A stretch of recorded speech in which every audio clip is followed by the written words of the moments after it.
मेरा नाम राहुल है। ये बात तब की है जब मैं कॉलेज में पढ़ता था। मैं पढ़ाई में काफी होशियार था। मेरे घर के हालात इतने अच्छे नहीं थे। मेरे घर में बस मेरी माँ ही थी। मेरे पापा बचपन में ही मर गए थे। मेरी माँ ने लोगों के कपड़े धोकर सिलकर मुझे पाला था और पढ़ाया लिखाया। हमारा गुजारा किसी तरह हो रहा था। मैं ग्रेजुएशन कर रहा था, लेकिन मुझे भी काफी एहसास होता था कि मैं कभी अपनी माँ की मदद करूं। इसीलिए एक दिन मैंने फैसला किया था कि मैं ट्यूशन पढ़ाया करूंगा। मैंने ये बात अपने टीचर से शेयर की तो टीचर को काफी अच्छा लगा। उन्होंने मुझे काफी सपोर्ट किया था, जिसकी वजह से मैं ट्यूशन पढ़ाने लगा था। मैं 1 बजे फ्री हो जाता और फिर 3 बजे ही सबके घर जाकर उनको 1 1 घंटा ट्यूशन पढ़ाता था। मेरी माँ भी काफी खुश हो गई थी, क्योंकि मैं इस वजह से काफी अच्छा कमा लेता था। दिन गुजरने लगे थे। एक दिन मेरे सर मुझे कहने लगे, बेटा, मेरी एक ही बेटी है जो कि 10वीं क्लास में पढ़ती है। अगर तुम उसे पढ़ा दोगे तो मैं तुम्हारा एहसान मंद रहूंगा। मैं भी हैरान हुआ था, क्योंकि वह तो खुद ही एक टीचर थे, तो वह अपनी बच्ची को खुद भी पढ़ा सकते थे। लेकिन कहने लगे, मेरी बेटी बहुत शरारती है, मुझसे पढ़ती नहीं है। अगर तुम मेरी बेटी को पढ़ा दोगे तो मैं तुम्हें काफी अच्छे पैसे दे दिया करूंगा। उसकी बात सुनकर मैं भी खुश हो गया था, क्योंकि मैं जानता था कि सर काफी अमीर हैं। वो प्रोफेसर थे। वो अपना एक ऑनलाइन बिजनेस भी करते थे, जिसकी वजह से वे मुझे काफी अच्छी फीस दे सकते थे। ट्यूशन पढ़ाने के लिए राजी हो गया था। मैंने कह दिया कि ठीक है सर, 2 3 दिन में मैं आपके घर आ जाऊंगा। लेकिन सर उसी रोज ही कहने लगे, बेटा, तुम आज से ही आ जाना। जैसे ही मेरी छुट्टी हुई तो मैं सर के साथ ही उनके घर पर चला गया। उन्होंने मुझे ड्राइंग रूम में बिठाया और कहने लगे कि मैं अभी अपनी बेटी को भेजता हूँ। मैंने 3 4 मिनट इंतजार किया। कुछ देर बाद उनकी बेटी जैसे ही ड्राइंग रूम में आई तो उसको देखकर मैं हैरान हो गया था, क्योंकि वह तो बहुत ही खूबसूरत थी। मुझे अपनी आंखों पर विश्वास नहीं आ रहा था कि जो मेरे सामने बैठी हुई थी वो कोई लड़की है या अप्सरा। वो मेरे सामने आकर बैठ गई। इससे पहले मैं लड़कियों से बात नहीं करता था, क्योंकि मैं थोड़ा शर्मीले टाइप का लड़का था। मेरी माँ ने मेरी परवरिश बहुत ही अच्छी की थी। मेरी कोई बहन नहीं थी, मैं इकलौता ही था। इस वजह से काफी सम्मान से उस लड़की से बात कर रहा था। कुछ देर में उसे पढ़ाता रहा। उसके बाद मैंने उससे कह दिया कि आज के लिए इतना ही काफी है। ये कहकर मैं घर चला गया, लेकिन मेरे दिमाग अभी भी उसी लड़की के बारे में सोच रहा था। उस लड़की का नाम पारुल था। पारुल बहुत ही खूबसूरत थी। पारुल मुझे काफी ज्यादा सीरियस तबीयत की लग रही थी। देखने से लग ही नहीं रहा था कि वह शरारती भी हो सकती है। पर अगले दिन मैं हैरान हो गया, क्योंकि मैं बिना बताए पारुल के घर चला गया था। जब मैंने पारुल को घर की छोटी ड्रेस में देखा तो मैंने जल्दी से अपनी आंखें झुका ली।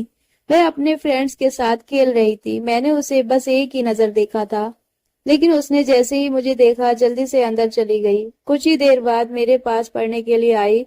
अब उसने थोड़ा लॉन्ग टी शर्ट डाल रखा था।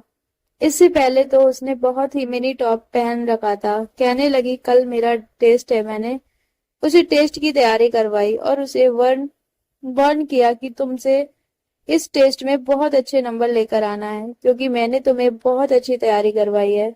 मेरी बात पर कहने लगी, नहीं सर, मुझे बायोलॉजी बहुत मुश्किल लगती है। मैं अच्छे नंबर तो नहीं ला सकती, लेकिन पास हो जाऊं।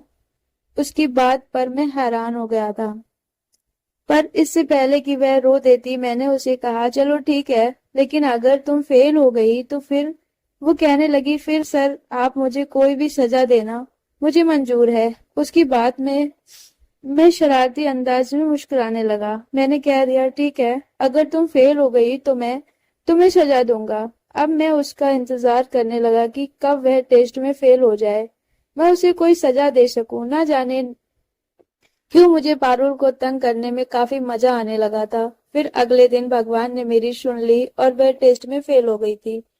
मेरा दिल खुशी से उछलने लगा था, लेकिन मैंने बनावटी गुस्सा अपने चेहरे पर सजाया और पारुल से कहने लगा, ये तुमने क्या कर दिया? मैंने तुम्हें इतनी अच्छी तैयारी करवाई थी, लेकिन तुम टेस्ट में फेल हो गई।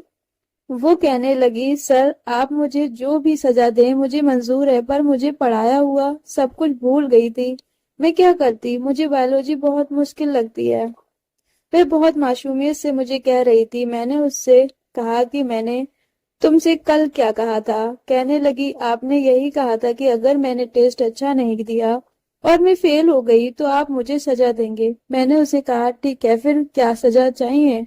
वो कहने लगी, आप मुझे जो भी सजा देंगे मुझे मंजूर है। उसकी मासूमियत और खूबसूरती पर मेरा दिल बहकने लगा था। मैंने एक नजर उसके ऊपर डाली थी। हम दोनों के अलावा कोई भी मौजूद नहीं था। मेरे साथ इतनी खूबसूरत लड़की मौजूद थी और उसकी सुंदरता को देखकर मेरा दिल बहकने लगा था। अजीब अजीब से ख्याल आ रहे थे मेरे ऊपर। शैतान सवार हो गया था। मैंने उसे धीरे से कहा, तो फिर ठीक है, मैं मेरे पास आओ, मैं तुम्हें सजा देना चाहता हूँ। पारुल बहुत ही मासूम थी। वो मेरे बात मान गई और मेरे पास आकर बैठ गई थी। मैंने उससे पूछा कि तुम कितने साल की हो। तो वो कहने लगी, मैं तो 15 साल की हूँ। वो 15 साल की थी और मैं 20 साल का था। मैंने उसे कहा कि मैं तुम्हें कोई भी सजा दूंगा तो क्या तुम अपने घर वालों को वो सजा बता दोगी। वो कहने लगी, नहीं सर, मैं आपकी सजा क्यों बताऊंगी। अगर ऐसा किया तो पापा मुझ पर गुस्सा होंगे, क्योंकि मैं आपके पढ़ाने के बावजूद अपनी पढ़ाई पर ध्यान नहीं दिया। इसीलिए मैं वो सजा किसी को भी नहीं बताऊंगी। मैं खामोश हो गया था। उसका गुलाबी गालों को देखकर मेरे दिल चाहा उसे बाहों में भर लूं और चूम लूं, लेकिन मेरा दिल ये कहने से इनकार कर रहा था। कहीं ना कहीं मेरी माँ की दी हुई अच्छी परवरिश ने मुझे रोक लिया। इसलिए मैंने फैसला कर लिया और उसे कहा कि नहीं, मैं आज तुम्हें सजा नहीं दूंगा, लेकिन अगर आइंदा तुमने किसी भी टेस्ट में इस तरह की कोई भी गलती की और फेल हो गई तो मैं तुम्हें जरूर सजा दूंगा। चलो, आज के लिए माफ कर देता हूँ। तो वो खुश हो गई थी और मैं वापस से उसे पढ़ाने लगा था। एक दिन मैं कॉलेज में ही था जब सर मेरे पास आए और कहने लगे, बेटा मुझे तुझसे कोई ज़रूरी बात करनी है। मैंने सर से कहा कि सर मैं क्लास लेता हूँ, उसके बाद आराम से आपके पास आ जाऊंगा। आपने मुझे जो भी कहना है मुझे कह दीजिएगा। इस तरह मैं क्लास के बाद सर के पास गया तो सर बिजी थे। कुछ देर बाद ही मैं अंदर गया। सर कहने लगे, बेटा बैठो, मैंने तुमसे पारुल के बारे में कोई बात करनी है। ये सुनकर मैं हैरान हो गया था कि अचानक से उनका क्या बात करनी है, लेकिन सर कहने लगे, बेटा मैं चाहता हूँ पारुल तुम्हारे घर चली जाए। उनकी ये बात सुनकर मैं हैरान हो गया था कि आखिर वो ऐसा क्यों चाहते हैं। सर कहने लगे, बेटा मैं तुम पर विश्वास करता हूँ। तुम बहुत अच्छे लड़के हो, इसीलिए चाहता हूँ मेरी बेटी तुम्हारे पास ही रहे, क्योंकि मुझे किसी काम के लिए बाहर जाना है। लेकिन शहर में मेरा कोई नहीं है जिसके पास मैं अपनी बेटी को छोड़ दूं, और वैसे भी उसके टेस्ट हो रहे हैं। मैंने यही सोचा कि तुम उसको पढ़ाते हो, इसीलिए मैं उसे तुम्हारे पास छोड़ देता हूँ।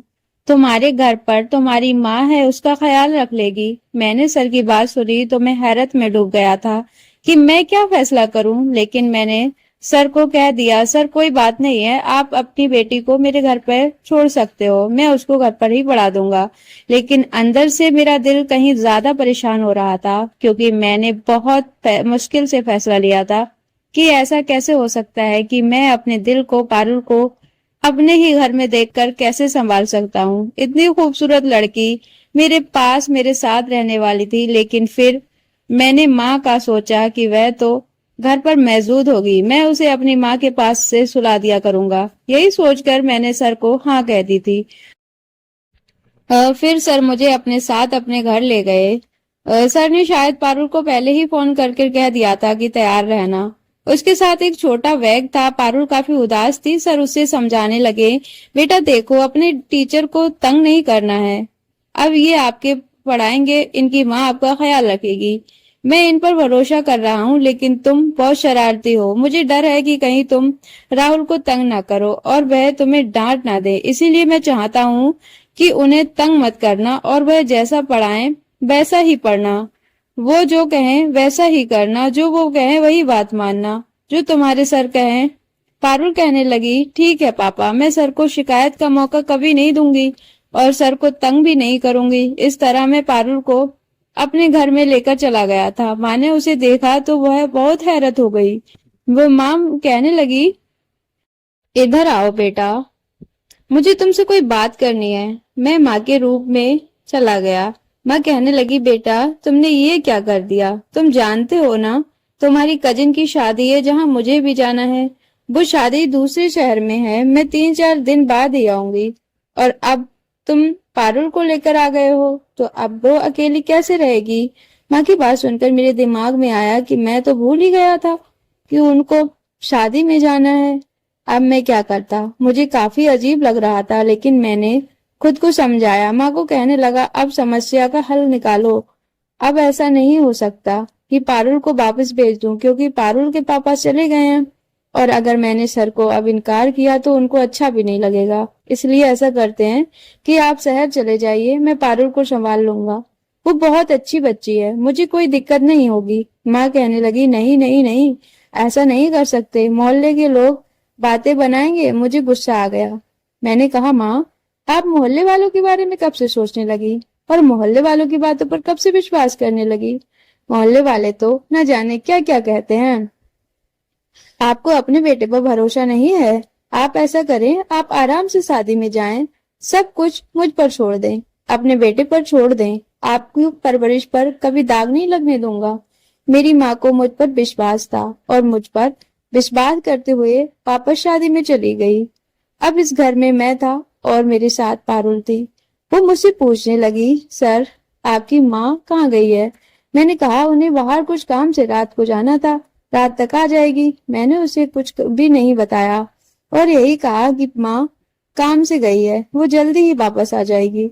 मैं पारुल को पढ़ाने लग गया था। मैंने उसे बायोलॉजी समझा दी थी, लेकिन उसे समझ नहीं आती थी। वो कहने लगी, सर स्कूल की कल छुट्टी है, मुझे स्कूल नहीं जाना है, इसीलिए बाकी का आप मुझे कल पढ़ा देना। मुझे भी याद आया कि कल तो छुट्टी है और मुझे भी स्कूल नहीं जाना था, क्योंकि हमारे कॉलेज में एक स्पोर्ट डे होने वाला था, इसलिए मैंने छुट्टी ही करनी थी। अब मैं हैरान हो गया। मैंने पारुल को कहा, ऐसा करते हैं कि तुम सो जाओ, क्योंकि वैसे भी कल छुट्टी है, तो मैं तुम्हें बाकी सारा कल पढ़ा दूंगा। पारुल कहने लगी कि ठीक है सर। मैंने उसको रूम का रास्ता दिखाया तो वो वहां चली गई, लेकिन फिर अचानक ही उसे मेरी माँ का ख्याल आया। वो कहने लगी, सर आपकी माँ तो अभी तक नहीं आई है, वो कहाँ है? मैंने उसे बहाना बनाया और कहा कि माँ रात को आ जाएगी, वो बस पास ही में गई है, वो बहुत जल्दी आ जाएगी। उसे मेरी बात पर विश्वास आ गया था, लेकिन अंदर से मैं भी परेशान हो गया था, क्योंकि मुझे अब लगने लगा कि मुझे ऐसा नहीं करना चाहिए था। मुझे उसे झूठ नहीं बोलना चाहिए था, लेकिन मैं मजबूर था। मैं नहीं चाहता था कि पारुल को पता चले कि इस घर में हम दोनों अकेले हैं और उसके दिल में मेरे लिए एक बदगुमानी पैदा हो जाए। वो अपने रूम में जाकर लेट गई तो मैं भी अपने रूम में आकर लेट गया था। मैं गहरी नींद में था कि तभी मुझे एहसास हुआ कि अचानक आधी रात को मेरे रूम का दरवाजा खुल गया था। मेरे रूम में अंधेरा था। मुझे ऐसा महसूस हुआ जैसे कोई बिस्तर पर आकर लेट गया हो। ये देखकर तो मेरे होश उड़ गए थे। अचानक मुझे पारुल का ख्याल आया तो मैंने जल्दी से अपने रूम में मौजूद हल्की लाइट ऑन कर दी, लेकिन जैसे ही मेरी नजर पारुल पर गई तो मैं हैरान रह गया था। मेरे बिस्तर पर पारुल लेटी हुई थी। मैंने कहा, पारुल ये क्या हरकत है? तुम यहाँ पर क्यों, क्या करने आई हो? अपने कमरे में जाओ। वो कहने लगी, सर बुरा मत मानना, लेकिन मुझे अंधेरे में और अकेले में सोने की आदत नहीं है। मैं कभी अकेली नहीं सोई हूँ। जब भी सोती हूँ पापा के रूम में ही सोती हूँ। मैंने अपना बेड पापा के रूम में ही लगा रखा है। और अगर मैं गलत नहीं हूँ तो मैं ये भी जानती हूँ कि इस घर में मेरे और आपके अलावा कोई भी नहीं है। लेकिन मैं क्या करूँ? मुझे अकेले घर में डर लगता है। मैं अकेली नहीं सो सकती, इसलिए मैं आपके पास सोऊंगी। मैंने उसकी बात सुनी तो उसके पागलपन पर मेरा जी जहां अपने सर में दीवार मार लूं। ये कैसी लड़की है जो मेरे साथ रहने में शर्म नहीं महसूस कर रही है? मैंने उसे कहा, पारुल तुम इतनी छोटी भी नहीं हो, तुम तो जानती हो ना हम दोनों एक रूम में नहीं रह सकते। क्या अब ये भी मुझे तुम्हें समझाना पड़ेगा? वो कहने लगी, मैं जानती हूँ, लेकिन मैं क्या करूं? मैं मजबूर हूँ। मैं कभी भी अकेली नहीं सोई हूँ। मैं बहुत देर से अकेले रूम में सोने की कोशिश कर रही थी, लेकिन मुझे बहुत ज्यादा डर लग रहा था। मुझे मजबूरी में आपके कमरे में आई हूँ। मैंने सोचा चुपचाप आपके पैरों की तरफ जाकर सो जाऊंगी, लेकिन अकेले कमरे में नहीं सोऊंगी। ये कहकर वह रोने शुरू कर गई थी। उसकी आवाज मुझे अंदर तक बेचैन कर रही थी। मैंने जल्दी से कहा, अच्छा चुप हो जाओ, मैं कोई हल निकाल लेता हूँ। लेकिन मुझे कोई हल नजर नहीं आ रहा था। इसलिए मैंने फैसला किया कि एक कंबल निकालकर उसकी जगह अपने बेड से कुछ साइड पर बिना दिया था और उसे कहा दिया कि तुम यहाँ पर सो जाओ, मैं बेड पर सो जाता हूँ। वह कहने लगी, मुझे बेड पर ही नींद आती है, मुझे नीचे नींद नहीं आती। मजबूरन मैंने उसे अपनी जगह दी और वह बेड पर सो गई और मैं नीचे जमीन पर कंबल बिछाकर सो गया। मैं अंदर ही अंदर खुद को डांट रहा था। मेरे दिमाग में ये बात आई क्यों नहीं कि माँ शहर से बाहर जा रही है, वो घर पर नहीं होगी, तो मैं कभी भी पारुल को अपने पास न लाता। लेकिन अब पारुल मजे से मीठी नींद सो रही थी, जबकि मुझे जमीन पर नहीं नींद आ रही थी। ऊपर से पारुल के सोने का ढंग मुझे और भी डिस्टर्ब कर रहा था। एक तो वह बहुत ही खुले कप नाइट सूट में थी, ऊपर से कंबल भी नहीं ओढ़ रही थी, पूरा कंबल उतार के फेंका हुआ था और बेड पर फेंक कर सोई हुई थी। बार बार मेरी नजर उसके ऊपर उठ रही थी और मेरे दिल का जज्बात बेकाबू हो रहे थे। मैंने जैसे तैसे खुद पर काबू किया, लेकिन मैंने सोच लिया था अब आगे मैंने क्या करना है। अगले दिन मुझे काफी गुस्सा आ रहा था। पारुल जल्दी उठ गई थी, उसने लाइट ऑन कर दी। मैंने उसे गुस्से से कहा, ये क्या हरकत है। मैंने फैसला कर लिया था कि मैं अब उसे डांट कर ही रहूंगा। और किसी तरह जैसे ही मैंने उसे पढ़ाना शुरू किया तो मैंने उसे काफी डांटा था। उसे एक टॉपिक बार बार याद कराना को कहता था और जब उसे याद नहीं होता था तो उसे गुस्से में मैंने उसे एक चाटा भी मार दिया था। वह अपना गाल पकड़े हैरत से मुझे देख रही थी। मैंने ये चाटा जानबूझकर मारा था ताकि रात को वह मेरे करीब फिर से ना आए। मैं नहीं चाहता था कि जज्बात में उभर कर मैं कोई गलत कदम उठा लूं। पारुल भी समझ गई थी। बड़ी बड़ी आंखों में आंसू भरकर कहने लगी, ठीक है, मैं बाप को कभी तंग नहीं करूंगी, मैं वापस अपने घर चली जाती हूँ। लेकिन मैं भी मजबूर था, मैं उसे वापस नहीं भेज सकता था। 3 दिन ऐसे ही गुजर गए थे। मुझे बहुत बुरा लग रहा था, लेकिन उसके बाद पारुल ने अपने पापा को बता दिया था।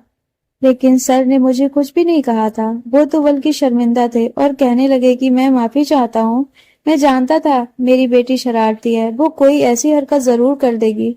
मैंने सर को कहा, कोई बात नहीं है, मैं जानता हूँ पारुल भी छोटी बच्ची है, नादान है, उसे समझ नहीं थी, इसीलिए मैंने भी उसे इजाजत दे दी थी। लेकिन अगले सर ने कह दिया कि अब पारुल तुमसे नहीं पढ़ेगी, उसके लिए कोई लड़की का इंतजाम करूंगा जो उसे पढ़ाया करेगी और तभी वह उसे डर कर पढ़ेगी। इस तरह अब वह मुझसे नहीं पढ़ती थी, लेकिन मेरा गुजारा तो फिर भी चल रहा था। मैं धीरे धीरे पारुल को भूल गया था, लेकिन दिल के किसी कोने में वो अभी बसी हुई थी। जब मैंने उसको थप्पड़ मारा था और उसकी आंखों में आंसू चमक आए थे, उस पल को याद करता हूँ तो दिल में एक टीज होती है। मैं नहीं चाहता था कि मेरी वजह से पारुल की आंखों में आंसू आए, लेकिन उस समय पारुल को थप्पड़ मारना जरूरी था, नहीं तो वह उम्र की जिस हिस्से में थी कभी भी भाग सकती थी और मैं भी उस समय उम्र के नाजुक हिस्से में ही था। हम दोनों की उम्र बहक जाने वाली थी। अगर उस समय मैं कुछ गलत कर जाता तो जिंदगी भर खुद से नजर नहीं मिला पाता और ना अपनी माँ के सामने नजर उठाकर बात कर पाता। इसलिए मजबूरन पारुल को सही राह दिखाने के लिए उसे थप्पड़ मारना जरूरी था। 6 साल का समय गुजर चुका था जब एक दिन मुझे पता चला कि अब वह यूनिवर्सिटी पहुंच गई है, तो मैं बहुत हैरान हुआ था क्योंकि उस वक्त मैं बीएससी कर रहा था। वो मुझसे 7 साल ही छोटी थी। एक दिन अचानक ही मेरी नजर यूनिवर्सिटी के गेट पर पारुल पर पड़ गई थी। मैं उसकी खूबसूरती को देखकर मैं हैरान हो गया था। वो छोटी और शरारती नहीं लग रही थी, बल्कि बड़ी और समझदार बन गई थी। उसे यूनिवर्सिटी की हवा लग गई थी। कुछ लड़के उसके आसपास खड़े थे और उससे बातें कर रहे थे। मैं हैरान हुआ। मैंने एक नजर उसे देखा, शायद वह भी मुझे पहचान गई थी, लेकिन वो मेरे पास नहीं आई। मैं बहुत ही हैरान हुआ। ये ऐसा भी क्या नाराजगी कि वह मेरे पास नहीं आई। कितने दिन ऐसे ही गुजरने लगे थे। मेरा दिल कहीं तड़प रहा था। दिल में दबी हुई पारुल के लिए मोहब्बत फिर से मचलने लगी थी। मैं पारुल को रोज ही देखता था। उसके पास वही 3-4 लड़के होते थे जो उसके दोस्त बन गए थे और ये चीज मुझे बहुत बुरी लग रही थी। मजबूरन एक दिन मैं पारुल के पास चला गया। उसे कहने लगा, क्या तुमने मुझे पहचाना? उसने मेरी बात का जवाब नहीं दिया। मैं बहुत गुस्से में आया, उसका हाथ दबोचकर साइड पर ले गया। कहने लगी ये क्या हरकत है? मैंने उसे कहा कि जब तुम मुझे ऐसे इग्नोर करोगी तो मैं ये सभी करने पर मजबूर हो जाऊंगा ना, इसीलिए चुपचाप मेरी बात सुनो। पारुल कहने लगी, मैं जानती हूँ मैंने तुम्हें बहुत तंग किया था। उसकी बात सुनकर मैं हैरान हो गया था। मैं कहने लगा, मैंने तुम्हें पढ़ाया, क्या तुम इसका बदला ऐसे लोगी? मेरी तुम बात बहुत इज्जत करती थी, लेकिन अब मुझसे ऐसी बात करोगी? कहने लगी, उस वक्त तुम मेरी उस्ताद थे, लेकिन अब तुम मेरे कुछ नहीं लगते और जिनको मैं नहीं जानती मैं उनसे ऐसे ही बात करती हूँ। मैं बहुत परेशान हो गया था कि उससे कैसे माफी मांगू। फिर एक रोज मैंने उससे माफी मांग ली थी। मैंने उसे कहा कि उस समय मेरा तुम पर गुस्सा करना बहुत ज्यादा जरूरी था। अगर तुम पर गुस्सा नहीं करता तो बहुत कुछ गलत हो जाता और तुम और मैं उम्र के उस नाजुक हिस्से में थे। वह उम्र बहुत ही नाजुक होती है। जरा सी गलती हम दोनों को बर्बाद करके रख देती। इसीलिए मजबूरन मुझे तुम पर गुस्सा करना पड़ा था और तुम पर हाथ उठाना पड़ा था, क्योंकि ये कोई छोटी बात नहीं थी कि एक जवान लड़का और लड़की इस तरह अकेले सोए। मैंने तुम पर इसलिए गुस्सा किया था कि तुम गुस्सा होकर मुझसे अलग हो सोना शुरू कर दो। मैं भी एक लड़का था, कब तक खुद पर कंट्रोल करता? मैं नहीं चाहता था कि मैं तुम्हारे साथ कुछ गलत करूं। और सच तो ये है कि मैं धीरे धीरे तुम्हें चाहने लगा था, तुमसे मोहब्बत हो गई थी। मुझे मेरी बात सुनकर वह खामोश रही थी, कुछ भी नहीं बोली थी, लेकिन उसकी आंखों की चमक मुझे बता गई थी कि मेरी बात सुनकर वह खुश हो गई थी। शायद वह भी मुझसे मोहब्बत करती थी। वो चली गई थी, लेकिन मैं भी खड़ा नहीं रहा था और वापस चल दिया, क्योंकि अब मैं जानता था कि शायद उसे गलती का एहसास हो जाएगा और वह मुझसे माफी मांगने आएगी। पर दिन ऐसे ही गुजरने लगे थे। पारुल तो मेरे पास आई ही नहीं थी। कुछ दिन ऐसे ही गुजर गए। एक रोज किसी ने मुझे आवाज लगाई। जैसे ही मैंने पीछे देखा तो पारुल थी। वह मेरे पास आई और कहने लगी, मुझे माफ कर दो, मुझे ये सब कुछ नहीं करना चाहिए था, लेकिन मैं क्या करती? मुझे आज तक किसी ने ऐसे बात नहीं की थी जिस तरह तुम बात करते थे। तुमने मुझे पढ़ाया, उसका बहुत बहुत धन्यवाद, लेकिन मैं बहुत ही नाजुक थी। मेरे पापा ने कभी भी मुझसे ऐसे लहजे में तेज शब्द में बात नहीं की थी, लेकिन तुमने तो उस दिन मुझ पर थप्पड़ मारा था। तब से ही मैंने फैसला कर लिया था कि मैं अपने पापा को बता दूंगी और मैं तुमसे अब नहीं पढ़ूंगी। और मैंने कहा, मैं सोचा था अपने पापा से कहकर कोई दूसरा टीचर रख लूंगी। उसकी बात सुनकर मैं थोड़ा सा मुस्कुराने लगा था। अगले ही दिन मैंने अपनी माँ को अपना रिश्ता लेकर पारुल के पापा के पास भेज दिया था। मेरी सर को भी इस रिश्ते पर कोई ऐतराज नहीं था। खुशी खुशी इस रिश्ते के लिए राजी हो गए थे और ठीक 15 दिन बाद पारुल और मेरी शादी हो गई थी। पारुल दुल्हन बनी मेरे कमरे में बैठी हुई थी और मैं उसके सामने बैठा उसको निहार रहा था और वह शर्म से अपने आप में सिमट जा रही थी। मैंने उसका हाथ थामा और कहा, पारुल, अब तुम पूरा अधिकार के साथ मेरे बिस्तर पर मेरे साथ मुझसे चिपक कर सो सकती हो। ये कहकर मैंने पारुल का हाथ चूम लिया था और वह भी शर्माते हुए मेरे सीने से लग गई थी। दोस्तों, उम्मीद करती हूँ आपको ये कहानी पसंद आई होगी। कहानी पसंद आई है तो वीडियो को लाइक करें, चैनल पर नए हो तो चैनल को सब्सक्राइब कर लीजिए। मिलते हैं एक नई वीडियो में, तब तक के लिए अपना ख्याल रखिए। Thanks for watching.